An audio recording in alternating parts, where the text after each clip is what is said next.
کے رہنے والے تھے، شقیق بلخی رحمۃ اللہ علیہ، وہ ایک دفعہ حج کرنے کے لیے انہوں نے ارادہ کر لیا۔ تو لوگوں نے دیکھا شقیق بلخی رحمۃ اللہ علیہ حج پر جا رہے ہیں، بہت سارے لوگ تیار ہو گئے کہ ان کی معیت میں، شقیق بلخی اللہ کے ولی ہیں، ان کی صحبت میں اور ان کی معیت میں حج کریں گے۔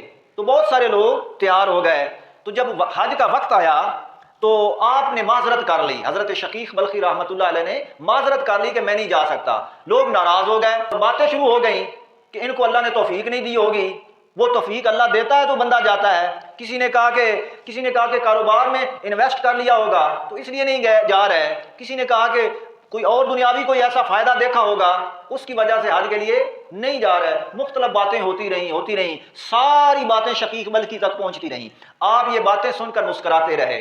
حجاج جو تھے وہ حج کرنے چلے گئے، حج ہو گیا۔ حجاج میں سے ایک حاجی نے جو ولی اللہ تھے، اللہ کے ولی تھے، انہوں نے خواب دیکھا کہ ملائکہ بیٹھے ہیں اور ملائکہ کے درمیان کسی شخص نے پوچھا کہ اس سال جن لوگوں نے حج کیا ہے ان میں سے کس کا حج قبول ہوا ہے اور کس کا قبول نہیں ہوا۔ ملائکہ نے کہا کہ اس سال جو جتنے لوگ بھی حج پر آئے ہیں، حضرت شقیق بلخی رحمۃ اللہ علیہ کے حج کی وجہ سے ان کا حج قبول ہو گیا ہے۔ تو وہ شخص اٹھا، خواب سے بیدار ہوا تو اسے بڑی حیرانی ہوئی کہ شقیق بلخی تو حج میں آئے نہیں تھے۔ تو انہوں نے دیکھا کہ شاید چھپ کر آ گئے ہوں، انہوں نے پتہ کیا تو پتہ چلا کہ شقیق بلخی نے حج نہیں کیا۔ تو جب بلخ میں پہنچے تو جا کر انہوں نے شقیق بلخی رحمۃ اللہ علیہ سے پوچھا کہ کیا آپ حج کرنے کے لیے آئے تھے؟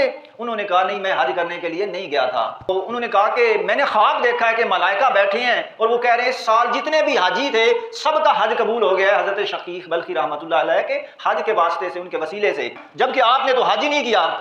آپ نے فرمایا کہ اصل میں ماجرا یہ ہے کہ میں نے حج پر جانا تھا مگر میں نے ایک عورت کو دیکھا، ایک خاتون کو دیکھا، ایک مردار پڑا ہوا تھا، مردار، اور اس نے اس مردار سے کچھ گوشت کاٹا اور میں دیکھتا رہا، اس مردار سے گوشت کاٹا اور گھر لے گئی اور بچوں کو پکا کر کھلایا۔